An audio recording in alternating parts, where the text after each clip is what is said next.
Hello সবাইকে, কেমন আছো তোমরা সবাই? আশা করছি তোমরা সবাই খুব ভালো আছো। Welcome to my channel. আজকে আমি তোমাদের জন্য নিয়ে এসেছি একটা মাটির থালা বাটির সেটের ডিজাইন। তো প্রথমেই আমি মাটির থালা বাটি গ্লাসগুলোকে খুব ভালো করে ধুয়ে নিয়েছিলাম। তারপরে বেস কালার হিসেবে ক্যামেলের এক্রিলিক পেইন্টের হোয়াইট কালারটা আমি ইউজ করছি, যার কোড নাম্বার 478। এটা পুরোটাই আমি থালা গ্লাস বাটিগুলোতে কোট করে নিয়েছি। তারপরে বেস কালারটা করার পর আমি এখানে ক্রিমসন কালার, যার কোড নাম্বার 062, সেই রেড কালারটা দিয়ে আমি সাদার ওপরে আবার একটা কোট করে নিচ্ছি। এখানে আমি কোনো মিডিয়াম অ্যাড করছি না, শুধুমাত্র জল দিয়ে ইউজ করছি, কারণ এটাতে খাওয়া দাওয়া নানা কিছু হতে পারে, তো পেটে মিডিয়াম টিডিয়াম চলে গেলে খুব অসুবিধা হতে পারে। তো আমি শুধু এখানে জল ইউজ করছি। এবার যদি তোমরা মনে করো যে এটা ঘর সাজানোর জন্য বানাবে, তো তোমরা মিডিয়াম ভার্নিশ সেক্ষেত্রে সব কিছু ইউজ করতে পারো। পুরো লাল কালারটা কমপ্লিট করে নিয়েছি আমি। এবার আমি সাদা দিয়েই পুরো ডিজাইনটা করব। তার আগে আমি ফেব্রিকের লেমন ইয়েলো কালারটা দিয়ে থালার চারপাশটা সুন্দরভাবে কালার করে নিচ্ছি।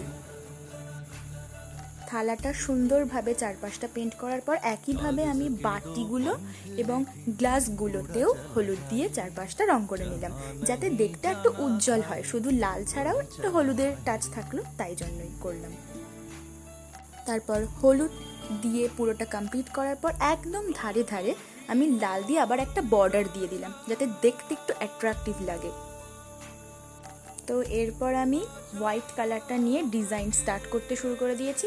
আমি আমার মন মতো ডিজাইন করেছি, তোমরা চাইলে এখানে তোমাদের নিজেদের মতো ডিজাইন অ্যাড করে নিতে পারো। আমি এখানে সম্পূর্ণটাই নিজের মনের মতো যখন যেটা মাথায় এসছে করে গেছি। প্রথমেই চারিপাশটা ছোট ছোট গোল গোল করে নিয়েছি, তারপরে ধার দিয়ে এবং মাঝখানে কিছু লাইন টেনে নিয়েছি এবং তারপরে কলকা করতে শুরু করেছি। নিজের মনের মতো কলকা করে গেছি। যেহেতু এটা আমি খাবার কাজে ইউজ করব, সেহেতু আমি কোনো মিডিয়াম তো ইউজ করিনি এবং লাস্টে কোনো ভার্নিশও ইউজ করব না। না করলেও কিন্তু জিনিসটা দেখতে একই রকমই থাকবে। হয়তো লাইট পড়লে সেই চকচকে ব্যাপারটা আসবে না, কিন্তু দেখতে সুন্দর হবে, সেটুকু আমি তোমাদের গ্যারেন্টি দিতে পারি। তো এবার দেখতে থাকো ভিডিওটা কেমন লাগে। फतेह करे खिले सारे भींग जाए दीवारे प्रेम कोई सेंध लागे। তারপর আমি থালাটার মাঝখান থেকে বর্ডার অবধি কিছু লাইন টেনে নিয়েছি, যেখানে গ্যাপ গ্যাপ রেখে একটা ডিজাইন আর একটা গ্যাপের পর করতে থাকবো। তো এখন আমি একটা মন থেকে যা এসছে সেরকম একটা ডিজাইন আমি একটা খোপের মধ্যে করছি। নানা ধরনের কলকা দিচ্ছি, ছোট গোল বুটি, নানা কিছু দিচ্ছি। कागज के दो पंख लेके उड़ा चला जाए रे जहां नहीं जा। যেখানটাতেই ফাঁকা মনে হচ্ছে সেখানটাতে আরো কিছু অ্যাড করে দিচ্ছি। এরকম ভাবে ডিজাইনটা আমি করছি। फतेह करे खिले सारे भींग जाए। এই ডিজাইনটাই এবার একটা বাদে একটা আমি করে নিলাম। कागज के दो पंख लेके उड़ा चला जाए रे जहां नहीं जाना था ये वही चला हाय रे। उम्र का ये ताना बाना समझ न पाए रे सुबह पे जो मोह माया नमक लगाए रे के देखे न बाले न जाने न दाए रे। दिशाहारा केमन बोका মনটা রে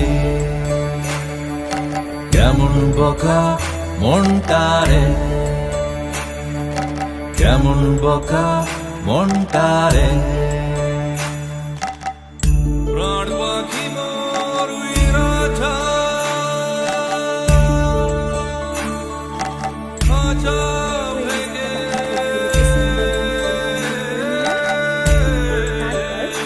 আসলো বাটির কাজ। বাটিতেও আমি আমার মন মতো যেমন পেরেছি তেমন ডিজাইন রেখেছি। এই বাটিটাতে আমি ফার্স্ট লাইন টেনে নিয়েছি এবং মন মতো কিছু কলকার সুন্দর ডিজাইন, এটা আমি ইনস্টাগ্রাম থেকে দেখেছিলাম, সেটাই আমি এখানে করার ট্রাই করেছি। নিজের মন মতো বাটিটা পরে আসছে, এটা আমি ইনস্টাগ্রাম থেকে দেখেই করেছি, এটা ইন্সপায়ার্ড। फतेह करे खिले सारे बीत এইবার যে বাটিটা ডিজাইনটা করছি সেটা একদম মন মতো, এটা আমার নিজেরই অতটা ভালো লাগেনি। এটাও মন মতো, কিন্তু এই ডিজাইনটা আমার বেশ ভালো লেগেছে। फतेह करे खिले सारे बीत जाए दीवारें प्रेम कोई सेंध लागे रे लागे अगर मगर बारे बारे जिया। বাটিগুলো কমপ্লিট হয়ে যাওয়ার পর এবার আমি গ্লাসের ডিজাইনটা করছি। গ্লাসের ডিজাইনটা আমি খুব সিম্পল রেখেছি, খুব সোজা। হারা কেমন বোকা মনটা রে